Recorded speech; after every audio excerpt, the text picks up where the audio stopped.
la vidéo d'aujourd'hui, je vous présente comment surmonter le syndrome d'imposteur. Qui est quelqu'un qui est un imposteur? D'être un imposteur, ça veut dire que je doute en continu en mes propres compétences. En plus, j'ai la peur d'être exposé publiquement comme un imposteur, comme quelqu'un qui prétend d'être quelqu'un qui n'est pas. Si vous vous retrouvez ici et vous avez eu des situations dans votre vie, quand il y a quelqu'un qui vous présente comme XY, comme un expert dans un domaine, comme quelqu'un qui est fabuleux, et vous ne sentez pas à l'aise avec cette présentation, il y a déjà cette notion d'être imposteur, d'être pas à sa place, d'être jugé comme quelqu'un qui ne le sont pas. Pour avoir des astuces, selon le CIA, comment gérer le syndrome d'imposteur, restez avec moi jusqu'à la fin. Je m'appelle Maria, je facilite l'apprentissage de négociation. Dans mes vidéos, podcasts et sur l'article de blog, je parle des astuces, comment devenir la meilleure version de soi-même.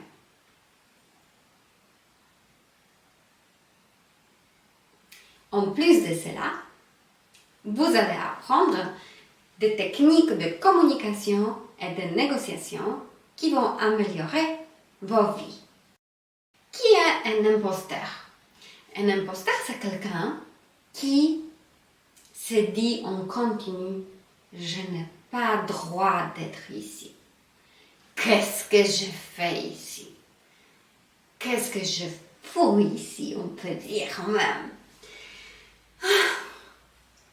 Les pensées comme ça, si elles tombent dans notre tête, ce sont des pensées qui sont un peu envahissantes.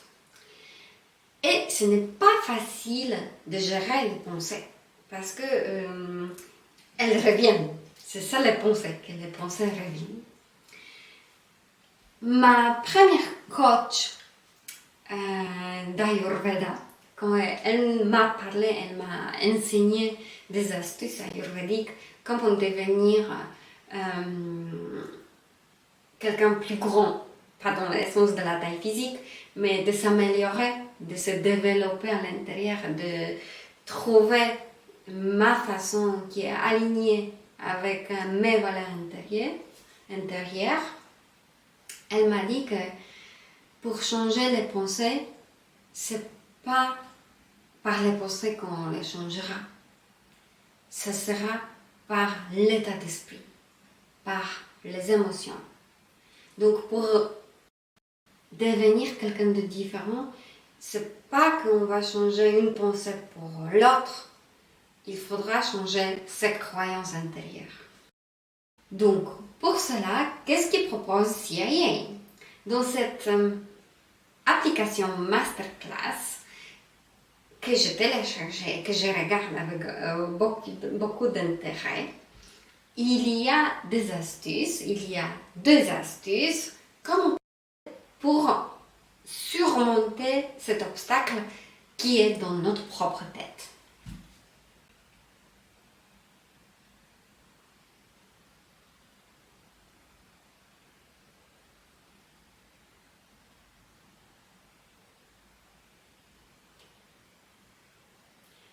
Première astuce. Apprenez à devenir votre moi authentique lorsque vous êtes confronté à des autres. Pendant une confrontation, s'il y a une clash, s'il y a 2 forces opposées qui se regardent face à face, c'est pas évident comment agir. C'est pas évident comment trouver sa voix. Comment s'exprimer dans une façon qui va illustrer qui nous sommes à l'intérieur. Pour surmonter ce syndrome d'imposteur, il faudra d'abord être stable, d'être sûr de soi. Comment on devient sûr de soi? On se d'abord focalise. Qu'est-ce que mon corps il me transmet? Est-ce que je suis capable de m'apaiser, de rester ancré? Est-ce que j'ai des mains qui sont détendues, des bras qui sont alignés avec mon corps? Est-ce que mes jambes sont bien au sol? Elles touchent le sol. Est-ce que je bouge en continu sur la chaise ou est-ce que je suis bien stable? Pendant une confrontation, négociation debout, faites attention aussi de ne pas être dans les talons hauts par exemple, parce que ça déstabilise. Donc, le langage du corps doit être convaincante aussi grâce à votre ancrage à vous. Donc, si vous êtes en talon haut pour ressembler d'être professionnel, prenez soin de s'appuyer contre un mur, de toucher un meuble avec un bras, d'avoir une sorte d'accroche qui va vous rendre plus stable. Et donc, ce sens en conséquence plus en sécurité avec vous-même. Si vous parlez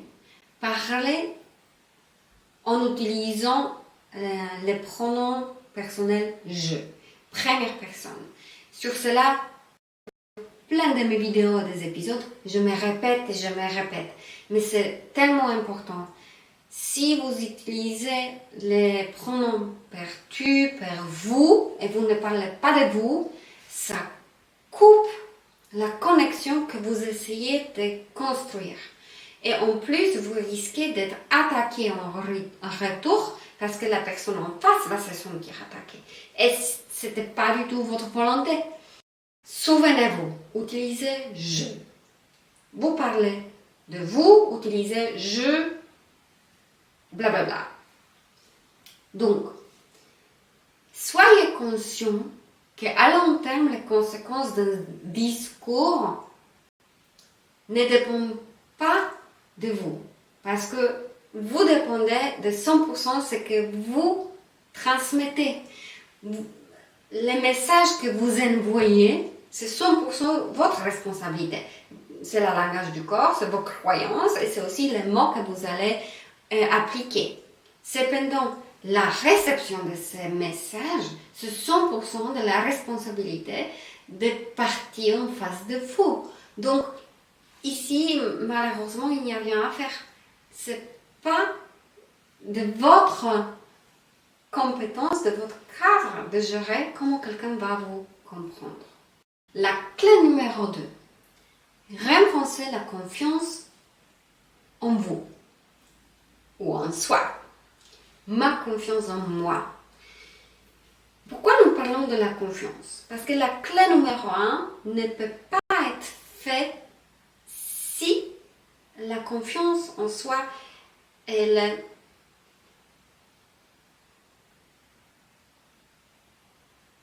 boîte. Comment renforcer la confiance en soi? Il y a plein de vidéos sur ce mot-clé sur YouTube. Moi, j'en parle aussi dans mes épisodes sur mon blog. Je vous invite à y aller chercher le mot-clé confiance en soi. Pour cela, je vais vous donner une image très parlante à quoi ça consiste à faire confiance en soi. Il y avait une étudiante qui est venue une fois dans la salle de masterclass à l'université où j'enseignais des cours pendant un semestre et elle m'a dit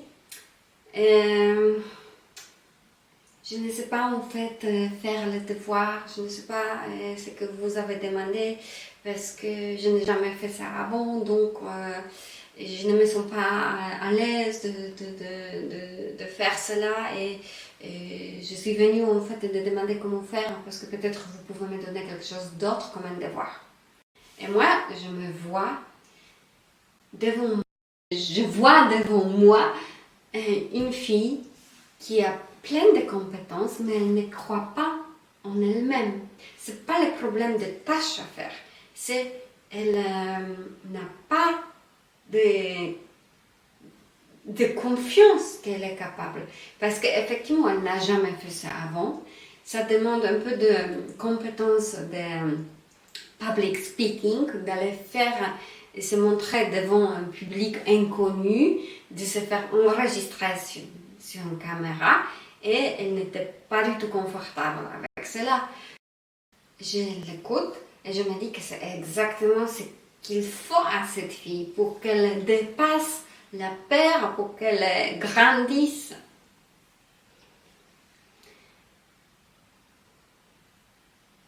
Et pour cela, je lui ai répondu: Fake it until you make it.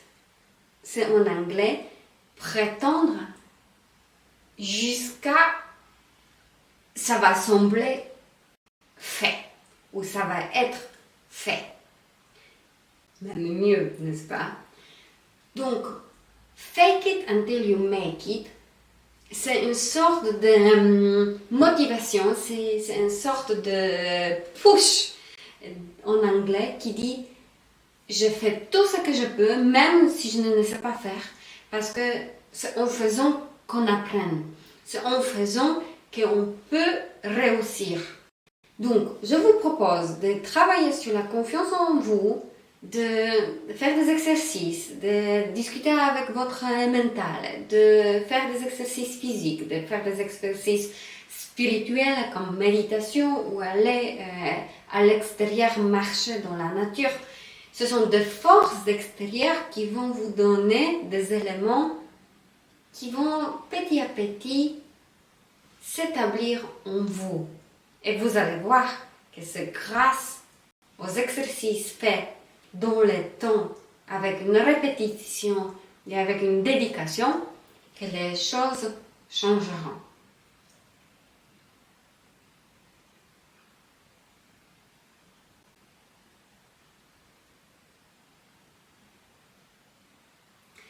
Si vous avez apprécié cette vidéo, je vous invite à faire un like, à s'abonner à cette chaîne et à partager avec un ami qui peut-être a besoin d'apprendre un peu plus sur la confiance en soi.